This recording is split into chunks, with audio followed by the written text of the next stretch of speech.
சில மனிதர்கள் இந்த உலகத்தில் சாதாரணமா வருவதில்லை. அவர்கள் வருகிறார்கள், ஒரு காலத்தை அமைக்கிறார்கள்.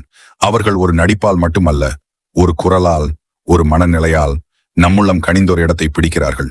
அந்த மாதிரி ஒரு நபர்தான் தமிழ் திரையுலகின் மரியாதைக்குரிய கலைஞர் திரு ராஜேஷ். அவரது மறைவு ஒரு காலத்தையே முடிவு பண்ணிடுற மாதிரியான வேதனையை கொடுக்கிறது. நம் மனசுக்குள் ஆழமா பதிந்த அந்த சிரிப்பு, அந்த மென்மையான குரல் இனிமேல் வெறும் நினைவுகள் தான். நடிப்பின் மிக நுணுக்கங்களை உணர்ந்து தன்னுடைய செயல்களில் அதை வெளிப்படுத்தியவர். ஒரு ஹீரோவாக மட்டுமல்ல, நிறைய உணர்வுகளை கொண்டு குணச்சித்திர வேடங்களில் நம் மனதை பதைத்தவர். 7 நாட்கள் சிறை, பார்வை ஒரு பயணம், இவை எல்லாமே அவர் கலைய கொண்டாடும் நம் நினைவுகள். பார்த்திபன் அவர்கள் கூறுவது போல, அவர் ஆரோக்கியம் பத்தி பேசும்போது கூட அந்த பாசமும் புன்னகையும் கூட பேசிடும்.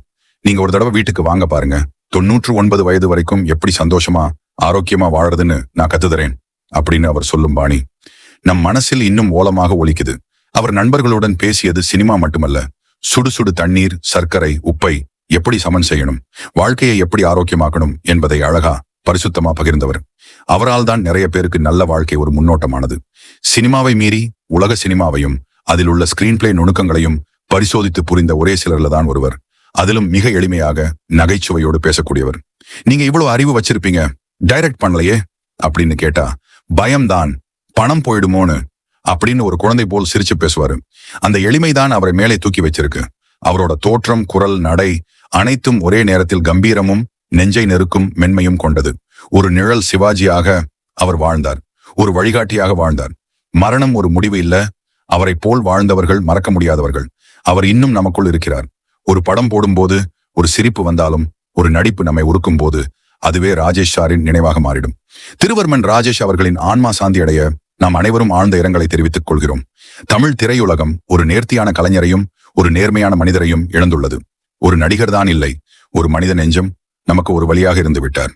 எனது நெருக்கமான நண்பர் நடிகர் ராஜேஷ் அவர்களின் காலச்சேர்ச்சி செய்தி எனக்கு பெரும் அதிர்ச்சியாகவும் ஆழ்ந்த துயரமாகவும் உள்ளது.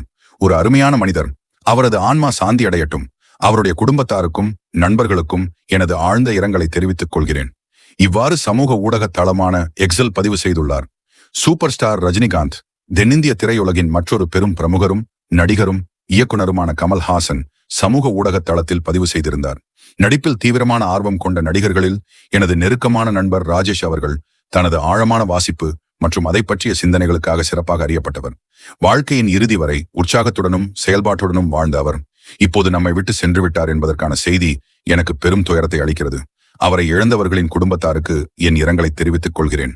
கமல்ஹாசனும் ராஜேஷ் அவர்களும் சத்யா, மகாநதி, விருமாண்டி போன்ற படங்களில் இணைந்து பணியாற்றியிருக்கிறார்கள். நடிகர் ராஜேஷ் அவர்களின் எதிர்பாராத மறைவு செய்தி மனதை குழப்பியது. பல திரைப்படங்களில் ஒன்றாக பணியாற்றிய நினைவுகள் மிகுந்தவை. அவர் சினிமா மற்றும் வாழ்க்கையை பற்றிய ஆழ்ந்த அறிவு மீது நான் கொண்டிருந்த மரியாதை அளவிட முடியாதது. அவர் குடும்பத்திற்கும் நண்பர்களுக்கும் திரையுலகத்திற்கும் இது மிகப்பெரிய இழப்பு. அவரை மிஸ் பண்ண போறோம். ரிப் தகவல்கள் கூறுவது போல் நடிகர் ராஜேஷ் கடந்த சில நாட்களாக மூச்சு திணறல் காரணமாக பாதிக்கப்பட்டிருந்ததாக கூறப்படுகிறது. அவருக்கு 2 பிள்ளைகள் உள்ளனர், தியா மற்றும் தீபக். நடிகர் ராஜேஷ் 1974ஆம் ஆண்டு இயக்குனர் கே. பாலச்சந்தர் இயக்கிய அவள் ஒரு தொடர்கதை திரைப்படத்தில் சிறிய ஆனால் தாக்கமிக்க கதாபாத்திரம் மூலம் திரையுலகில் காலடி எடுத்து வைத்தார். அதற்கு பிறகு அந்த 7 நாட்கள் சத்யா, மகாநதி, விருமாண்டி உள்ளிட்ட பல முக்கியமான படங்களில் தனது தனித்துவமான நடிப்பால் கலையை நேசித்தவராக இருந்து வந்தார். தனது திரைப்பயணத்திலே தென்னிந்திய திரையுலகின் பல முக்கிய நடிகர்கள் மற்றும் இயக்குநர்களுடன் பணியாற்றியுள்ளார். அவரின் பங்களிப்பு தமிழ் திரைப்பட உலகில் எப்போதும் நினைவு கூறப்படும்.